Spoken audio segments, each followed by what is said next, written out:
ओम शांति। आज प्यारे मीठे भगवान की मीठी मुरली मंथन की डेट है 21 नवंबर 2020।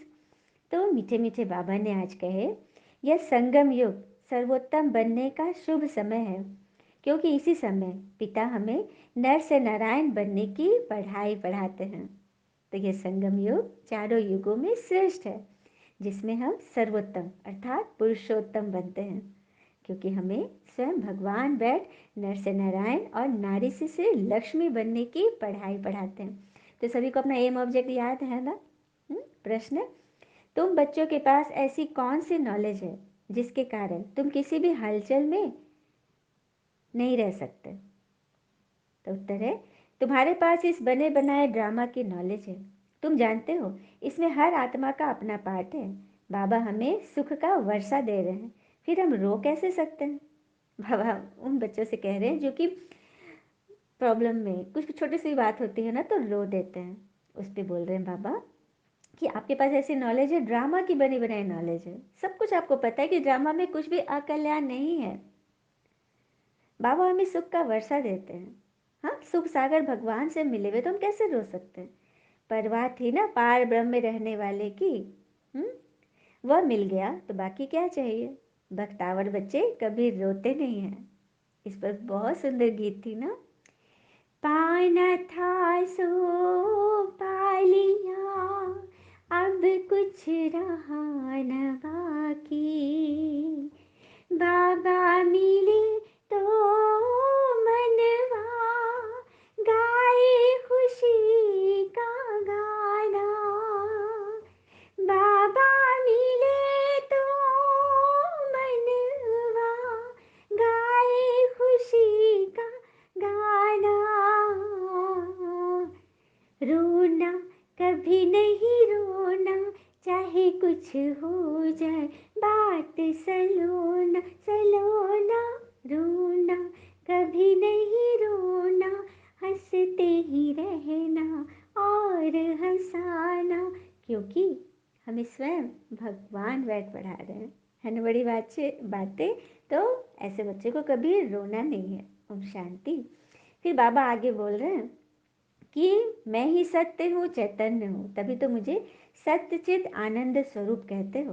ब्रह्मा विष्णु शंकर अथवा कोई भी मनुष्य मात्र की ये महिमा नहीं है, ऊंच तेऊंच भगवान एक ही है।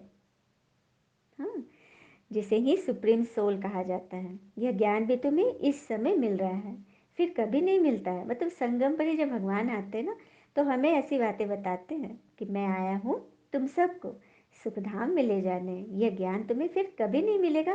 5000 वर्ष के बाद मैं आया हूँ तुमको आत्म अभिमानी बनाने। कितनी बड़ी बात है ना। तो तुम्हें मतलब सारी तामसिक प्रवृत्ति को बंद करना होगा। अब 3 तरह की प्रवृत्ति होती है, हाँ, राजसिक, तामसिक और सात्विक। तो अब इसको थोड़ा सा क्लियर करना चाहूँगी कि राजसिक मतलब देखो, सबसे पहले तो भोजन से शुरुआत करनी है। भोजन, और बाबा के बच्चों का भोजन कैसा होना चाहिए, भोजन के क्या क्या दोष है, जिसे हम पॉइंट वाइज सुनते हैं। 4 तरह के पॉइंट है। सबसे पहला है हंगर ईटिंग, भूख न होते हुए भी खाना। भूख न होते हुए भी यदि हम खाते जाएंगे तो इसी से अनपच होती है, प्रॉब्लम बढ़ती है, पेट की बीमारी होती है। दूसरा है ज़्यादा खाना। हम्म, पेट भर गया है लेकिन मन नहीं भरा है और खाते जा रहे हैं। तीसरा है चिंता से भोजन करना। बहुत दुख है, तनाव है, डिप्रेशन में है, लेकिन भोजन कर रहे हैं तो क्या वो भोजन लगेगा? इसीलिए कहते हैं ना कि जब शादी ब्याह होती है, हाँ, बेटी की शादी खास करके, उस वक्त माता पिता लोग भोजन नहीं करते, क्योंकि चिंता में है। चिंता से ये भोजन करेंगे तो वो भोजन लगेगा ही नहीं, है ना। और किसी के मरने पर भी भोजन बंद होता है, यही कारण है, क्योंकि सभी चिंता में है, दुख में है। चौथा है गलत भोजन। तो इन भोजन में 3 कैटेगरी है ना, राजसिक, तामसिक और सात्विक। तो राजसिक भोजन वह है तला छना, ज़्यादा मतलब ड्राई फ्रूट, मतलब ज़्यादा कुछ एकदम राजसी भोजन। तो वो भी हमारे स्वास्थ्य के लिए सही नहीं है कि हमेशा यदि हम वैसा खाएं। दूसरा तामसिक, जिससे हमें उत्तेजना बढ़ती, आलस्य, प्रमाद बढ़ता है, ये तामसिक भोजन। और सात्विक ऐसा होना चाहिए जितना हमारे शरीर को आवश्यकता है उससे एक कोना कम। और सादा भोजन, इसीलिए कहते हैं ना कि सादा भोजन उच्च विचार। आहार से ही फिर व्यवहार बनता है ना, और विचार बनते हैं। तो सबसे पहला है आहार पर ध्यान देना। हाँ, बाबा जो बताते हैं ना, जो ज्ञान हम सुन रहे हैं ना, वो आहार के माध्यम से ही अंदर जाएगा, क्योंकि आहार से ही मन शुद्ध होगा। हाँ, तामसिक भोजन नहीं है, राजसिक भी विशेष नहीं है, तो मन शुद्ध है। मन शुद्ध तो तन शुद्ध, और तन शुद्ध तो विचार शुद्ध। अपने आप सारी शुद्धि इससे होगी। तो ये हमें बहुत ध्यान देना है। तो इसीलिए बाबा कह रहे हैं कि तुम्हें पवित्र जरूर बनना पड़ेगा, क्योंकि पतित पावन एक मैं ही हूँ, बाकी सब हैं ब्राइड्स, भक्तियाँ। और बाबा कह रहे हैं कि सभी मेरे बच्चे हो और मैं सबका पिता हूँ। फिर आगे बाबा बोल रहे हैं, माला फेर फेर कर पिछाड़ी में फूल को माथा टेकते थे ना। जो माला जो गुथा हुआ होता है धागा में, और बीच में जो फूल होता है उसको माथा टेकते थे ना, लेकिन पता नहीं था कि वो फूल क्या है। अब बाबा बता रहे वो फूल है मैं, शिव बाबा। और उसके बगल के दो दाने ये लक्ष्मी नारायण, जिन्होंने पुरुषार्थ करके उच्च पद पाया। और बाकी जो मालाएं हैं वो है तुम बच्चे, जो पुरुषार्थ कर विजयी माला में आने वाले हो। इसलिए तो भक्तगण माला जपते हैं। बाबा ने इसको भी क्लियर किया। फिर बाबा कह रहे हैं कि जैसे कोई भी स्त्री व पिता आदि मरते हैं तो उनकी आत्मा को ब्राह्मण के तन में बुलाते हैं। मतलब दुनिया में भी, मतलब आत्माओं को बुलाते हैं ना, कि ब्राह्मण के तन में बुलाते हैं, उस ब्राह्मण को बहुत खिलाया पिलाया जाता है। तो वही बाबा कह रहे हैं ये सब ड्रामा में नूंद है, सब कुछ एज इट इज़ चल रहा है, लेकिन उसे अपनी बुद्धि से समझना है, क्योंकि यह सब है भक्ति मार्ग। वह आत्मा तो चली गई, जाकर तो उसने दूसरा शरीर लिया। तो तुम बच्चों को भी ये सारा ज्ञान मिल रहा है, इसीलिए किसी भी बात में तुम्हें चिंता नहीं करनी। बाबा इसीलिए हमें रोने से भी मुक्त कर रहे हैं, चिंता नहीं करनी, क्योंकि वो आत्मा तो चली गई, उसने तो दूसरा शरीर ले लिया। फिर आगे बोल रहे बाबा, ब्रह्मा की बेटी सरस्वती, सरस्वती ब्रह्मा की बेटी है, अर्थात प्रजापिता ब्रह्मा बाबा और मम्मा जो उनकी नंबर 1 शिष्या थी, सबसे पहले ब्रह्मा कुमारी बनी, वह है सरस्वती, जो ब्रह्मा की बेटी हो गई। तो ये बात बाबा बता रहे हैं। तो बाबा बोल रहे हैं कि मैं तुमसे कितना सस्ता सौदा करता हूँ, फिर भी माया हरा देती है। तभी तो छोड़ देते हो ना। 5 विकारों रूपी माया हराती है तुम्हें। जिनमें 5 विकार है उनको ही आसुरी संप्रदाय कहा जाता है। मंदिर में देवियों के आगे भी जाकर महिमा गाते आए ना कि आप सर्वगुण संपन्न। तो पिता कह रहे हैं कि आप सर्वगुण संपन्न किसकी महिमा कर रहे हो? अपने आप की कर रहे हो। ये तुम्हारा ही यादगार स्वरूप है, तुम ऐसा ही बनने वाले हो। तुम ही पूज्य देवता थे जो फिर 63 जन्म पुजारी बन गए, अब फिर पूज्य बनते हो। बाबा आकर हमें पूज्य बना रहे हैं। पिता कोई शास्त्र आदि नहीं पढ़ाते। बाबा कहते मेरे हाथ में कोई किताब है क्या, क्योंकि मैं तो ज्ञान का सागर हूँ। हाँ, फिर आगे बोले बाबा, गीता तो एक ही इतनी छोटी है। गीता ही सर्वशास्त्र जननी है। अच्छा, मीठे मीठे बच्चों प्रति भगवान की नमस्ते। हम बच्चों की भी प्यारे शिव पिता को नमस्ते। और बाबा दिल से सभी आत्माओं की तरफ से आपको very very very good morning. धारणा के लिए मुख्य सार है, पहली पॉइंट, ज्ञान तलवार से विकारों को जीतना है। ज्ञान के संस्कार भरने हैं। पुरानी दुनिया और पुराने शरीर का संन्यास करना है, पुराने स्वभाव संस्कार का। ज्ञान तलवार से विकारों को जीतना है। तलवार सूक्ष्म, कोई स्थूल लड़ाई की बात यहाँ पे नहीं है। अपने विकारों को हम स्वयं ही काटेंगे, स्वयं ही जीतेंगे, ज्ञान के संस्कार भरेंगे। दूसरी पर भाग्यवान बनने की खुशी में रहना है, किसी भी बात की चिंता नहीं करनी है, किसी भी बात में आंसू नहीं बहाना है। हाँ, और कुछ बात है, रोने के बहुत सारे पॉइंट होते हैं, तो रोने से बचने के लिए कुछ बातों को नोट करते हैं कि किसी के सामने ये प्रूफ मत करो कि मैं अच्छा हूँ या अच्छी हूँ। जो प्यार करते हैं वो कितनी भी गलती करे फिर भी आप सच्चे बनो, मतलब अपने आप को प्रूफ मत करो। दूसरा, मूव ऑन, जहाँ दाल नहीं गले वहाँ से हट जाओ, किनारा कर लो। कैसे करेंगे? या तो माफ़ी मांग कर या माफ़ करके। मतलब किसी के साथ बहुत हिसाब किताब चल रहा है तो कैसे उसको साफ करेंगे?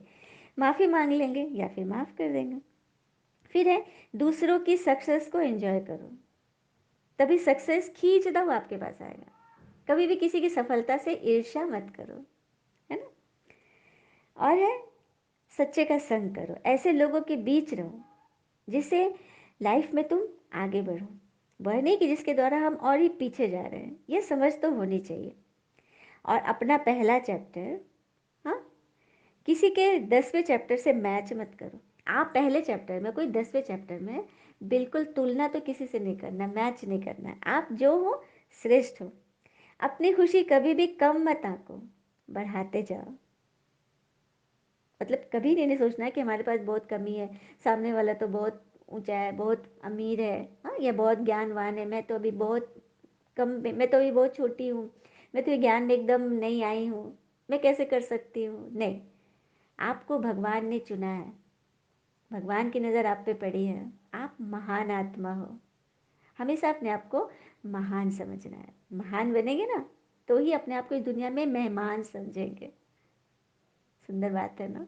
जब मेहमान समझेंगे तो ऑटोमेटिक महान बन जाएंगे। चलिए हम सभी बाबा से वरदान लेते हैं। ताज और तख्त को सदा कायम रखने वाले निरंतर स्वतः योगी भव। ताज और तख्त को सदा कायम रखने वाले निरंतर योगी स्वतः योगी भव। जैसे वर्तमान समय पिता द्वारा सभी बच्चों को ताज और तख्त मिलता है, अभी का ये ताज व तख्त अनेक जन्मों के लिए ताज तख्त दिला देता है। विश्व कल्याण की जिम्मेवारी का ताज और बाप दादा का दिल तक सदा कायम रहे तो निरंतर स्वतः योगी बन जाएंगे। वर्तमान समय बाबा कह रहे हैं कि आप सभी बच्चों को अभी ताज तख्त मिल रहा है, लेकिन ये दिखाई नहीं देगा, ये सूक्ष्म में मिल रहा है। अच्छा, बाबा हमें प्रकृति जीत का टाइटल देते हैं ना, कहते हैं ना कि प्रकृति तुम्हारी सेवा करेगी। तो सत्युग में हमको ये भान नहीं होगा कि प्रकृति हमारी सेविका है, प्रकृति हमारी सेवा कर रही है। ये एहसास ही नहीं होगा। तो वो एहसास कब होगा? इस संगम पे होगा। हम प्रकृति जीत यहाँ बनते हैं। सत्युग में तो कुछ याद ही नहीं होगा, शरीर छूटेगा, क्या बनेंगे? हाँ, राजा रानी तो बनना है, फिक्स है यदि हम ज्ञान में चल रहे हैं, लेकिन वो याद नहीं रहेगा। याद कहाँ रहेगा? अभी अभी अभी, मतलब अभी हम खा रहे हैं, कर रहे हैं और तुरंत पा रहे हैं। ये अभी मिलना है, तो पुरुषार्थ कहाँ करना है? अभी करना है, और यही करना है और पूरा करना है। क्योंकि ताज तख्त अभी दिखाई नहीं देगा, लेकिन जब हम कोई माया की, मतलब आ रहे हैं, बहुत सारे वार हो रहे हैं, हम उससे बच रहे हैं, मतलब हमारे पास सूक्ष्म हथियार है, ज्ञान तलवार है, हाँ, खड़ग है, वो रस्सी है जिससे हम अपने कमजोर संस्कार को बांध रहे हैं, हाँ, उसे हटा रहे हैं। ये है हमारी जीत। सारे अलंकार सब जो देवियों को दिखाते हैं ना, वो हमें अभी यही मिली हुई है सूक्ष्म रूप से, है ना। बड़ी बात। डमरू, हम ज्ञान का शंखनाद कर रहे हैं, संग से डमरू बजा रहे हैं, ड्रामा के राज को बता रहे हैं सबको। तो ये सब कुछ हमें यहाँ मिल रहा है, जो कि भविष्य में हीरे जड़त मिलेंगे, जो कि दिखाई देंगे सत्युग में। तो ऐसे बच्चे जो भगवान के दिल तक पे विराजमान रहते हैं, वही स्वतः योगी निरंतर योगी बनते हैं। स्लोगन: प्लेन बुद्धि से जो प्लान बनाते हो उसे प्रैक्टिकल में लाओ तो सफलता समाई हुई है। तो प्लेन बुद्धि अर्थात मन वचन कर्म से शुद्ध रहे।